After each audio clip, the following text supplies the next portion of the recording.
Кез келген жоғары оқу орны ретінде біз ең алдымен туризм және қонақжайлық саласы үшін мамандар даярлаймыз. Мұның бәрі ату осыдан 5 жыл бұрын Швейцарияның жетекші HTMI жоғары оқу орнымен осындай тамаша келісім шарт жасасқан арқасында. Мұндай бағдарлама пайда болды және алғашқы нәтижелер де бар.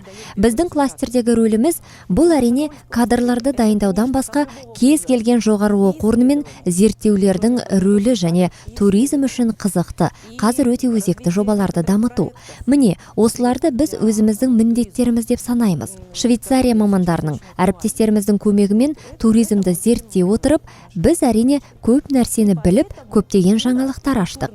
Әрине, біздің елімізге тек сапалы мамандар ғана емес. Сапалы маман дегеніміз не?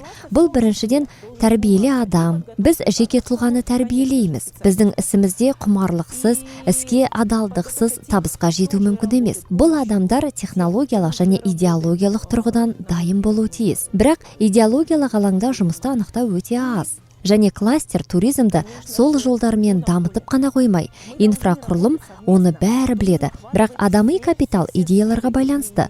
Ал идеялар, олар бар кезде өздерімен бірге бейнелер, инфрақұрылым және барлық материалдық нәрселерді де алып келеді.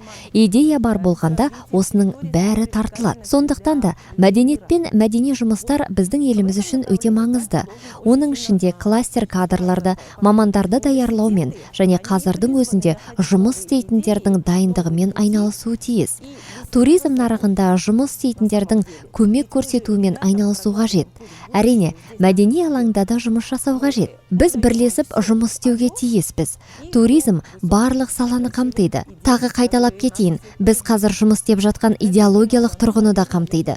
Бұл елдің брендингімен және C-Destination маркетингпен тікелей байланысты. Территорияның дамуымен, оның әлемнің адамдары үшін тартымдылығымен байланысты. Бұл бағытта кластер жұмыс істеуге тырысу керек. Университеттер жаңа идеяларды, жаңа жолдарды тауып, өзімен бірге алып жүруге арналған. Өйткені біз балаларға болашаққа жол тартамыз.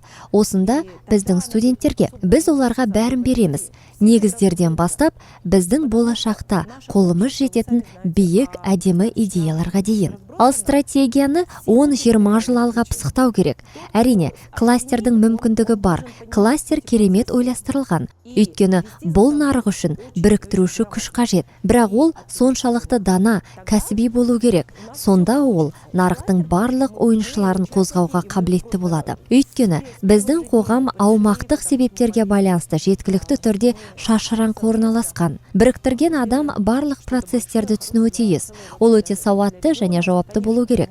Сонда нәтиже жақсы болады. Кластер біздікі, біз қатысушылармыз. Біз бірінші күннен бастап қатысып келеміз. Өйткені біз бүкіл өңір үшін бірлесіп жұмыс деген жақсы болатынына сендік. Басқа өңірлер үшін үлгі бола аламыз деген ойдамын. Өйткені Алматы өңірі жай таңдалмаған.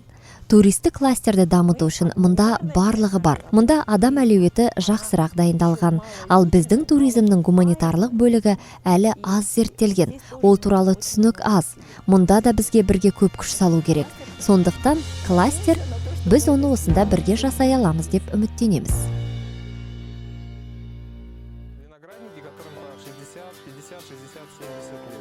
50, 60, 60 жастағы жүзімдіктер.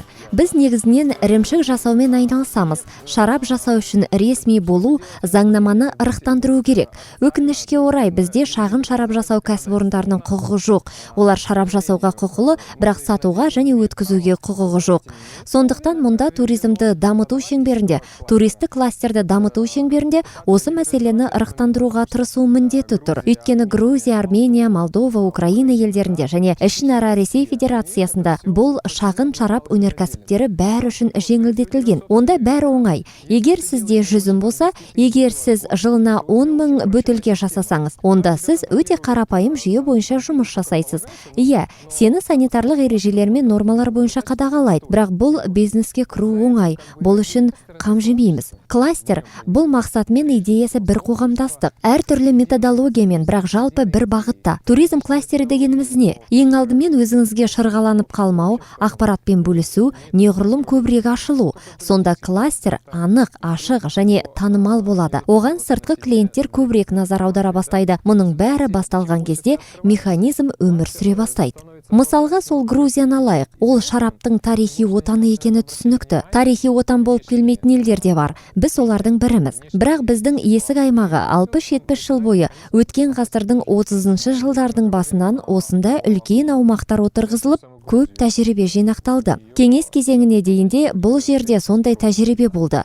Ол гендік деңгейде қанда жасырынып қайта шыға бастады. Жерді жай ғана емес, тұтас ғылыми зерттеу институттарын таңдады. Мұнда терма жүзім үшін өте ыңғайлы орын. Бізде теңіз деңгейінен биіктік 950 метр. Бұл нені білдіреді? Жазда күндізгі және түнгі температуралардың үлкен айырмашылығы. Жүзім сабағы үшін бұл өте керемет. Оны ауру, шірік алмайды.